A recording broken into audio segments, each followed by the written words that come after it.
Bonjour peuple de Dieu, c'est le pasteur Jérémie, aussi connu sous le nom de pasteur Loïc. Nous voulons écouter la parole de Dieu pour la semaine, mais avant tout nous voulons commencer par une parole de prière. Alors en signe de révérence à notre Père Céleste, à notre Dieu, élevons nos voix et prions. Père éternel, Dieu de gloire, Dieu amour, Dieu saint, Dieu tout-puissant, Roi des rois, Seigneur des seigneurs, nous t'élevons, te glorifions, nous t'exaltons, nous te disons merci. Merci Seigneur pour cette nouvelle opportunité que tu nous donnes de pouvoir nous recueillir dans ta présence, de pouvoir Seigneur mon Dieu Père être enseigné par toi, de pouvoir Seigneur recevoir de toi, de pouvoir être instruit Seigneur dans la connaissance Seigneur de ta parole, de ta vérité, car ta parole est la vérité. Seigneur, prends le contrôle de toutes choses, de l'air, l'atmosphère, Seigneur, autour de nous et en nous, et que tout ce qui n'est pas de toi, tout ce qui ne glorifie point le nom de Jésus-Christ soit neutralisé et renvoyé dans les gouttes d'enfer une fois pour toutes, au nom de Jésus-Christ. Nous te disons encore merci pour ces moments. Merci Seigneur de te révéler à nous Seigneur. Merci Seigneur d'ouvrir notre entendement, notre compréhension. Et merci encore pour tout ce que tu as prévu pour nous en ce jour. Au nom de Jésus-Christ, nous avons ainsi prié. Amen. Alors nous allons prendre notre lecture dans le livre de Exode, Exode chapitre 9, versets 13 à 35. Alors, nous lisons la parole de Dieu dans le livre de Exode, chapitre 9, versets 13 à 35, au nom de Jésus-Christ. Et l'Éternel dit à Moïse, « Lève-toi de bon matin et place-toi devant Pharaon et dis-lui, ainsi dit l'Éternel, le Dieu des Hébreux, laisse partir mon peuple, afin qu'il me serve. Car maintenant j'enverrai toutes mes plaies contre ton cœur, contre tes serviteurs et contre ton peuple, afin que tu saches qu'il n'y a personne comme moi sur toute la terre. Car maintenant, j'étendrai ma main afin de te frapper, toi et ton peuple de peste, et tu seras retranché de la terre. Et c'est précisément pour cette cause que je t'ai suscité, pour montrer en toi ma puissance, et que mon nom soit proclamé sur toute la terre. Tu t'élèves encore contre mon peuple, afin de ne pas le laisser partir. Voici, demain, à 7 heures, je ferai pleuvoir une grêle très grave, comme il n'y en a pas eu en Égypte depuis sa fondation jusqu'à maintenant.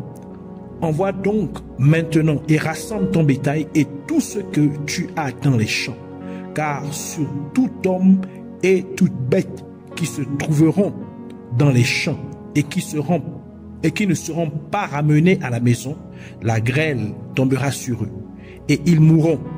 Celui qui craignait la parole de l'Éternel parmi les serviteurs de Pharaon fit fuir ses serviteurs et son bétail dans les maisons.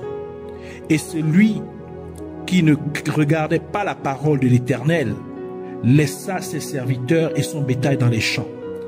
Et l'Éternel dit à Moïse, étends ta main vers le ciel afin qu'il y ait de la grêle dans tout le pays d'Égypte, sur les hommes et sur les bêtes et sur toutes les herbes des champs dans tout le pays d'Égypte.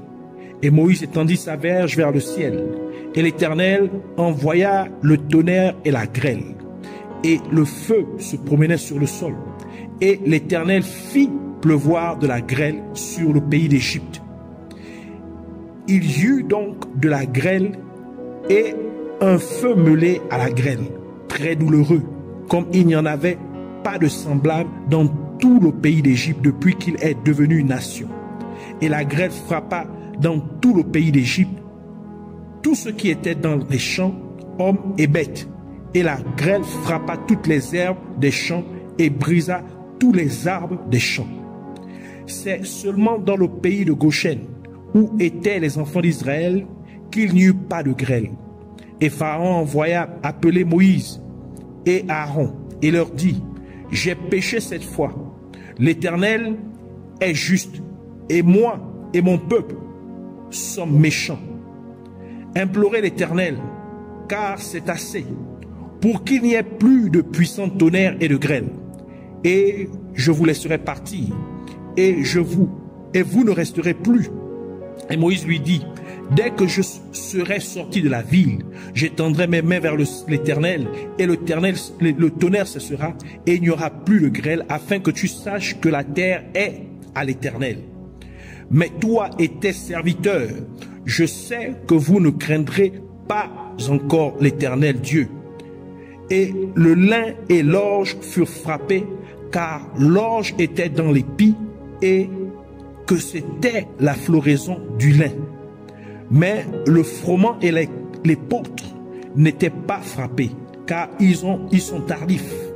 Et Moïse sortit de la ville de Pharaon et étendit ses mains vers l'Éternel, et les tonnerres et la grêle cessèrent, et la pluie ne se déversa pas sur la terre.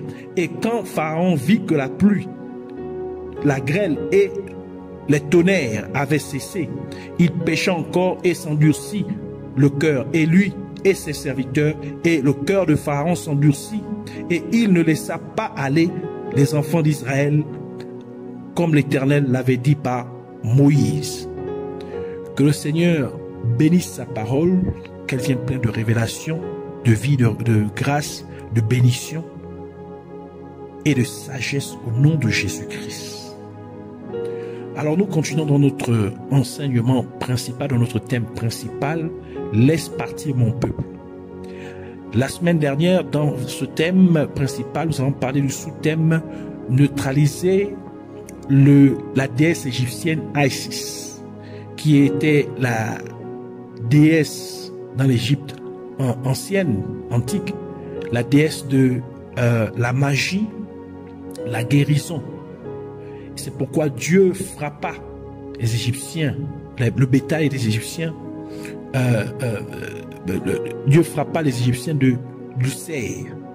Et les Égyptiens se rendirent compte que leur déesse ne pouvait les guérir, ni ne pouvait prévenir cette plaie.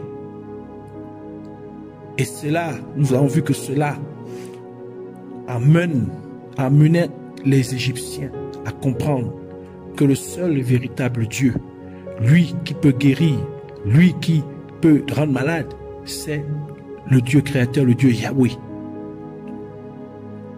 Et qu'il n'y a point d'autre Dieu comme lui, et seul lui mérite d'être adoré. Aujourd'hui, nous voulons parler de neutraliser la déesse égyptienne Nout. Nout. Dieu fit pleuvoir de la grêle et du tonnerre sur la terre d'Égypte comme une punition contre les Égyptiens, mais aussi comme un jugement contre la déesse égyptienne Nout, qui était adorée comme la déesse du ciel, ou le Dieu du ciel, comprenant aussi les étoiles. Le nom Nout, qui s'écrit N-O-U-T en français, est traduit pour signifier ciel. Il est aussi, cette déesse aussi connue sous le nom, ça peut aussi s'écrire Nu, N-U, ou Nuit, N-U-I-T.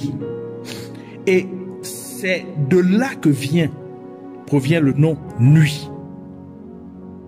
Donc, la nuit du soir. Elle était à l'origine la déesse du ciel nocturne, mais est finalement devenue simplement la déesse du ciel. Et selon les Égyptiens, le tonnerre était la manifestation de sa colère. Certains de ces titres étaient couvreuse du ciel, ou celle qui protège, maîtresse de tous, ou celle qui a porté les dieux, ou encore celle qui détient 1000 âmes. Nous devons comprendre que Dieu a créé le ciel également, plus connu sous le nom de firmament. Et Dieu a placé les étoiles dans le ciel. Ainsi, l'un des principaux objectifs du ciel est de contenir les étoiles tel que la parole de Dieu le déclare dans Genèse chapitre 1 verset 6 à 8 qui dit: et Dieu dit qu'il y ait un firmament au milieu des eaux et qu'il sépare les eaux des eaux. Et Dieu fit le firmament et sépara les eaux qui étaient sous le firmament des eaux qui étaient au-dessus du firmament. Et il en fut ainsi. Et Dieu appela le firmament ciel. Et le soir et le matin était le deuxième jour. Verset 14 et verset 15 qui disent: et Dieu dit qu'il y ait des lumières dans le firmament du ciel pour séparer le jour de la nuit, et qu'il soit pour des signes et pour des saisons et pour des jours et des années, et qu'il soit pour des lumières et qu'il soit pour des lumières dans le firmament du ciel pour éclairer la terre. Et il en fut ainsi. Donc les étoiles ont été placées dans le ciel. Dieu utilisa les étoiles du ciel comme référence pour bénir Abraham, déclarant qu'il multipliera la postérité d'Abraham comme les étoiles du ciel. Genèse chapitre 22 verset 17 à 18 qui dit, c'est Dieu qui parle, il dit: je te bénirai et je multiplierai ta postérité comme les étoiles du ciel et comme le sable qui est sur le bord de la mer, et ta postérité possédera la porte de ses ennemis, et en ta postérité seront bénies toutes les nations de la terre, parce que tu as obéi à ma voix. Et la postérité dont il s'agit dans ce passage était une référence, ou est une référence à Jésus-Christ. Et les étoiles étaient une référence aux personnes qui deviendraient chrétiens en croyant en Jésus-Christ comme leur sauveur et Seigneur. Ainsi, lorsque Dieu voit les étoiles dans le ciel, cela fait référence à la façon dont nous, croyants en Jésus-Christ, devons nous multiplier en amenant de nombreuses personnes à croire également en Jésus-Christ en obéissant aux instructions de Dieu. Pour que la terre fasse en sorte que les plantes et les arbres produisent des fruits, elle doit recevoir de la pluie du ciel, afin que les êtres humains puissent avoir de la nourriture à manger. Ainsi, le ciel est censé apporter des bénédictions pour les êtres humains. Mais lorsque les êtres humains commettent des péchés contre Dieu, cela amène le ciel à retenir la pluie. Et le ciel devient comme de l'airain, n'apportant pas de pluie. Et par conséquence, il y aurait de la sécheresse sur la terre, et celle-ci ne produirait donc pas de fruits. Et les gens seraient sans nourriture. Et c'est ce que Dieu dit au peuple d'Israël alors qu'il les avertissait de ce qui leur arriverait s'ils péchaient contre lui. Deutéronome chapitre 28 verset 23 qui dit: et ton ciel qui est au-dessus de ta tête sera d'airain, et la terre qui est sous toi sera de fer. Et c'est précisément pourquoi Dieu fit prophétiser Élie au sujet de la pluie qui ne tomberait pas si ce n'était seulement qu'à la parole du prophète Élie. Et il n'y eut point plus pendant 3 ans et demi. Et il y avait une famine sévère parce qu'il n'y avait pas de pluie. 1 Roi chapitre 17 verset 1 qui dit: Élie de Tishbat, le Tishbat, qui était des habitants de Galade, dit à Akab: comme l'Éternel Dieu d'Israël est vivant, devant lequel je me tiens, il n'y aura ni rosée ni pluie ces années-ci, mais seulement à ma parole. 1 Roi chapitre 18 verset 1 à 2 qui ajoute pour dire: et il arriva après plusieurs jours que la parole de l'Éternel parvint à Élie la 3e année, disant: va, monte-toi à Akab, et j'enverrai la pluie sur la terre. Et Élie alla se montrer à Akab, et il y eut une grande famine en Samarie. Donc pour dire, à cause de ces 3 années sans pluie, il y eut une grande famine. C'est pourquoi dans ces derniers jours, Dieu fera pleuvoir la pluie de son Esprit Saint sur son peuple, afin qu'il puisse y avoir une moisson de personnes, de gens, comme il le dit par le prophète Joël, dans Joël chapitre 2 verset 23, qui dit: et vous, enfants de Sion, soyez dans l'allégresse et réjouissez-vous en l'Éternel, votre Dieu, car il vous donnera la pluie en son temps. Il vous enverra la pluie de la première et de l'arrière-saison au premier mois. Donc c'est-à-dire au commencement de la moisson. Et de même, Dieu compare sa parole qui sort de sa bouche à la pluie qui descend du ciel. Et le même impact que la pluie devra avoir sur la terre en la faisant produire des fruits, c'est aussi l'impact que la parole de Dieu a sur les êtres humains. Comme Dieu l'a dit à travers le prophète Ésaïe, dans Ésaïe chapitre 55 verset 10 à 11, qui dit: comme la pluie et la neige descendent du ciel et n'y retournent pas sans avoir arrosé, fécondé la terre et fait germer les plantes, sans avoir donné de la semence au semeur et du pain à celui qui mange, ainsi en est-il de ma parole qui sort de ma bouche. Elle ne retourne point à moi sans effet, sans avoir exécuté ma volonté et accompli mes desseins. C'est pourquoi Jésus-Christ a dit dans Jean chapitre 6 verset 51, qui dit: je suis le pain vivant, je suis le pain vivant qui est descendu du ciel. Si quelqu'un mange de ce pain, il vivrait éternellement.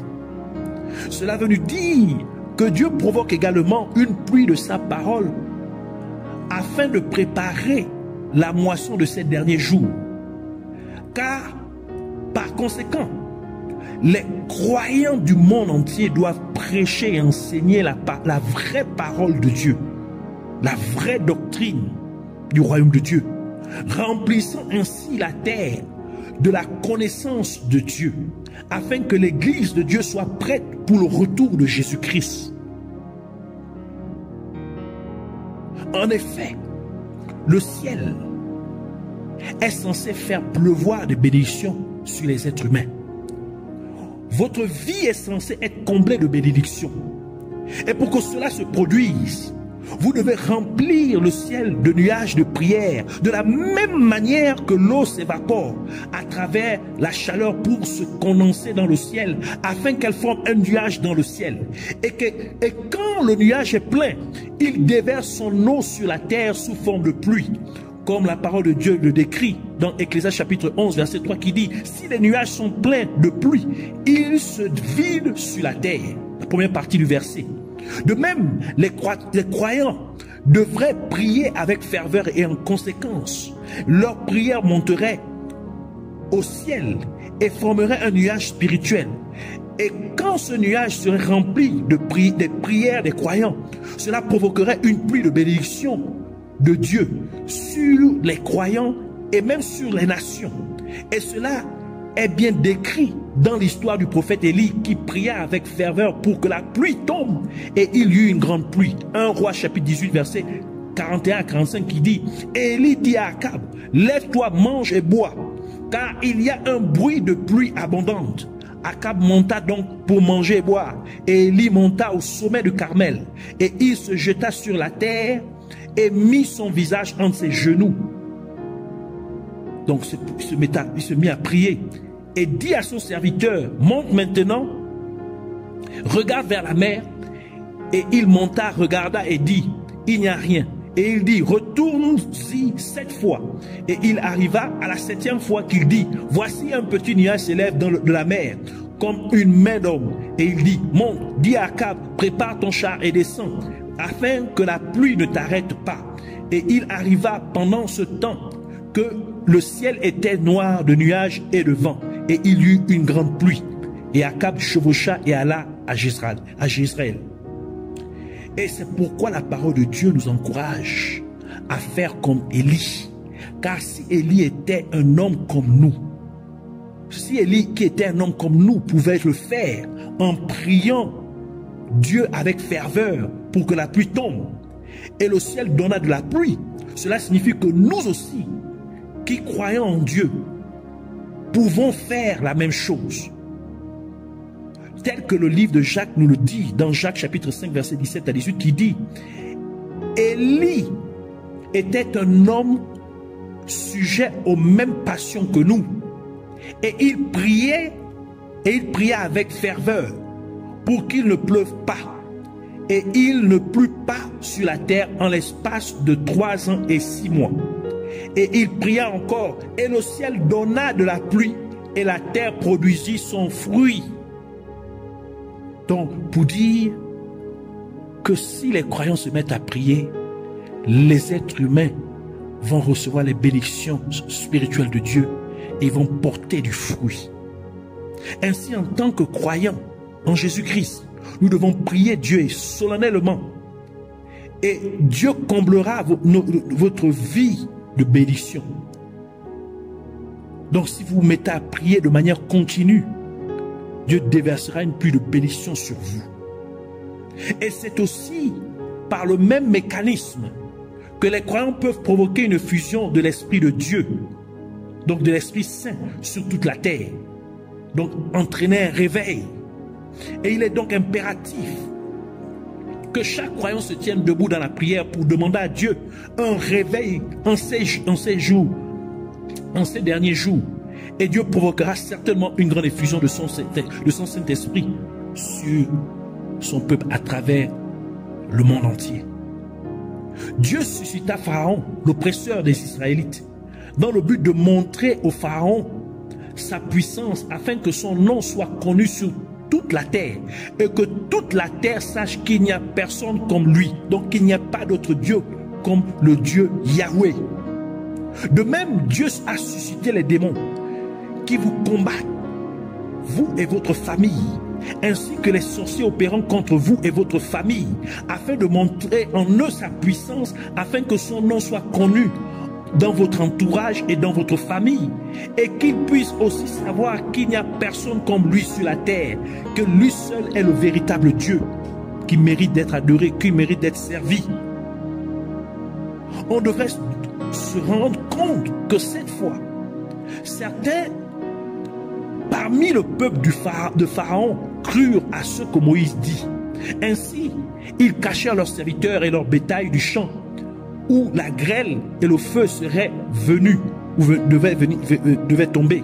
Ainsi, certains membres du peuple de Pharaon commencèrent à croire au Dieu des Hébreux, parce qu'ils se rendirent compte que chaque fois que Moïse disait quelque chose, cela arrivait, et rien ne pouvait le contester. La même chose se produit lorsqu'un vrai chrétien, un vrai croyant prie Dieu de manière continue. Cela produirait une confusion parmi les sorciers et les autres agents des ténèbres. Et certains agents humains du royaume des ténèbres commenceraient à avoir peur et se détourneraient de venir contre lui. Ainsi, il réaliserait que chaque fois que le chrétien prie, tout ce qu'il dit dans sa prière se produit.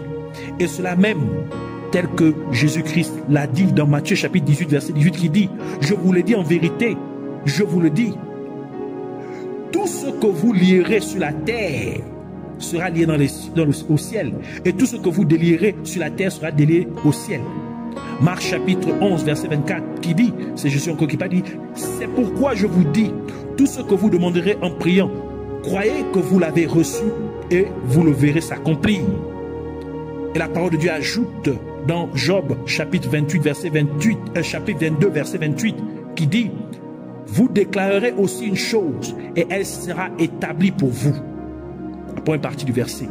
Cela implique simplement que pendant